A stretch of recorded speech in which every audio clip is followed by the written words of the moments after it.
You know, there's a quiet revolution happening right now in the startup world.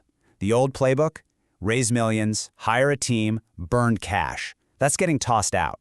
It's being rewritten by a new kind of entrepreneur, the solo founder, who's armed not with a big staff, but with incredibly smart automation. And this isn't just some small trend. We're talking about a massive shift. By mid-2025, it's projected that more than a third of all new startups will be launched by a single person. To put that into perspective, that's a huge jump in just 5 years. This isn't just a fad. It's a complete rewrite of how businesses are built from the ground up. And the jet fuel for this whole movement? It's AI. This quote here from OpenAI's Sam Altman says it all. He predicted that the one-person unicorn, a single founder building a billion-dollar company, is no longer some sci-fi fantasy. It's an inevitability. It's gonna happen. So how do you actually build one of these automated businesses? Well, that's what we're going to walk through. First, we'll nail down what this one-person unicorn thing really is. Then we'll get into the mindset, because that's crucial. After that, it's all practical. Your first wins, scaling up with AI, and maybe most importantly, how to balance it all so you don't burn out. Okay, first up, the one-person unicorn. And look, this isn't just some cool buzzword. This is a whole new era for entrepreneurs, and it's all thanks to a fundamental change in the economics of starting a company. So let's get really clear on what we're talking about. A one-person unicorn isn't just a solo business that strikes it rich. No, it's a company that is strategically built by one person to hit that billion-dollar mark by using AI and automation as a genuine workforce multiplier. And this is where it gets kind of wild. Look at the numbers. A traditional startup might burn through 80% of its funding just on salaries. An AI-native founder, they might spend a few $100 a month on their tools. The capital efficiency is just off the charts. We're talking 10, 20, even 50 times higher. Here's the key idea. AI lets you own the stuff that matters, the brand, the customer relationships, while you just rent everything else. But hold on.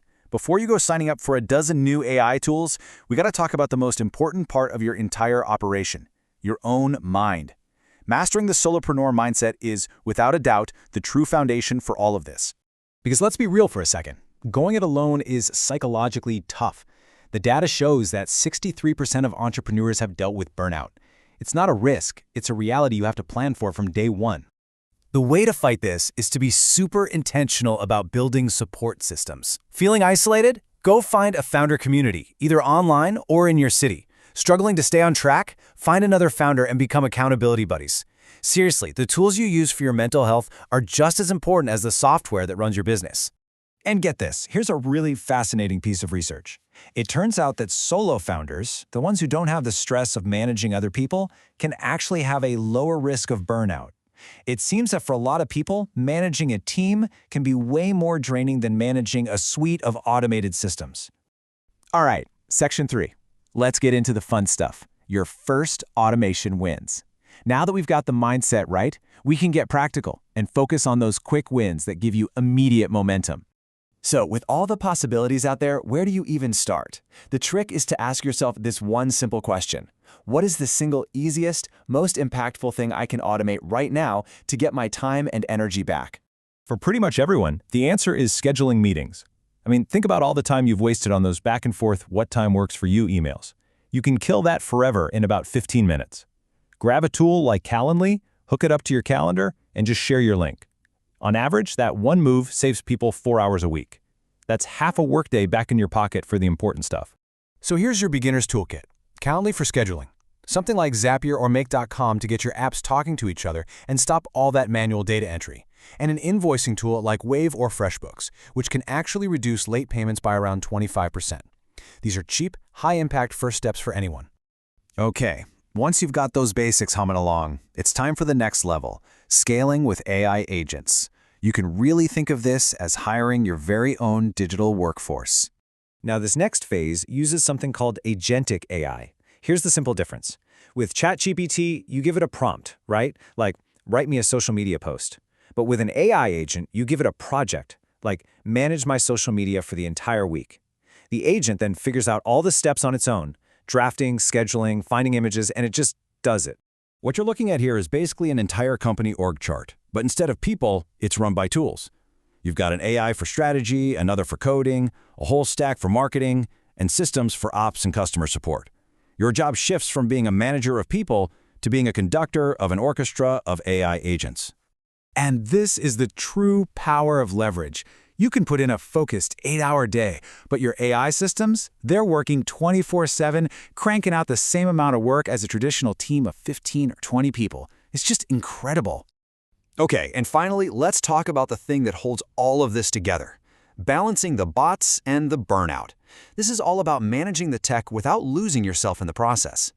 And let me be perfectly clear about this. The point of all this automation is not to replace human connection. It's the absolute opposite. It's about automating the boring, repetitive, robotic stuff so that you can be more present, more creative, and more human in the conversations that actually matter, like talking to your customers and building real relationships. But of course, all this power comes with its own set of traps you have to look out for. I mean, you become the single point of failure. You're on the hook legally for any mistakes your AI makes, and you cannot let technology replace real human connection. The key is to remember AI is an amazing tool, but it's not a replacement for your own good judgment. So to wrap all this up, here's a super practical roadmap for your first year. In the first 3 months, nail the foundations: scheduling, invoicing. In the next 3, focus on growth stuff, like email marketing. By months 7 to 9, you're ready to start playing with your first real AI agent. And then in that final quarter, you use all the data you're collecting to optimize everything. Look, we're in a moment where the cost of starting a real company has just plummeted, from $500,000 to less than 10 grand. The tools are here, the playbook is here. The only real question left is, what are you going to build?